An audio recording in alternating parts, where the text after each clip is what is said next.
ನನ್ನ ಸ್ಕಿನ್ ನೋಡಿ ಎಷ್ಟು ಡ್ರೈ ಆಗಿಬಿಟ್ಟೈತೆ ವಿಂಟರ್ ಸೀಸನ್ಗೆ. ಸೊ ಅದಕ್ಕೆ ನಾನು ಮಾಯ್ಶ್ಚರೈಸ್ ಮಾಡ್ಕೋತಾ ಇದ್ದೀನಿ. ಸ್ವಲ್ಪ ಹಾಲಿನ ಕೆನೆ ತೊಗೊಂಡಿದ್ದೀನಿ, 1/4 ಸ್ಪೂನ್ ಅಷ್ಟು ತೊಗೊಂಡಿದ್ದೀನಿ. ಅದನ್ನ ಚೆನ್ನಾಗಿ ಮಿಕ್ಸ್ ಮಾಡಬೇಕೀಗ.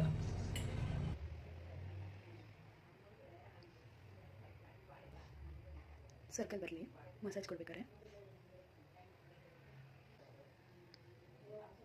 1-2 ಮಿನಿಟ್ಸ್ ಈ ಥರ ಎಲ್ಲ ಫೇಸ್ ಎಲ್ಲ ಫುಲ್ ಅಪ್ಲೈ ಮಾಡಾದಮೇಲೆ, ನನ್ನ ಹತ್ರ ಡಾರ್ಕ್ ಸರ್ಕಲ್ ಇರೋರು ಸಹ ಇದನ್ನ ಯೂಸ್ ಮಾಡ್ಬೋದು.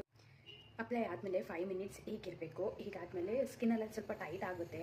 ಹಾಗಾಗಿ ಒಂದು 5 ಮಿನಿಟ್ಸ್ ಬಿಟ್ಟು ಫೇಸ್ ವಾಶ್ ಮಾಡ್ಕೊಳ್ಳಿ. ತಣ್ಣೀರಲ್ಲಿ ಮುಖ ತೊಳ್ಕೊಳ್ಳಿ, ಆಗ ತುಂಬ ಸ್ಕಿನ್ನೆಲ್ಲ ಗ್ಲೋ ಬರುತ್ತೆ. ಬಟ್ ಈಗ ನೋಡಿ ಡಿಫ್ರೆನ್ಸ್ ಗೊತ್ತಾಗುತ್ತೆ.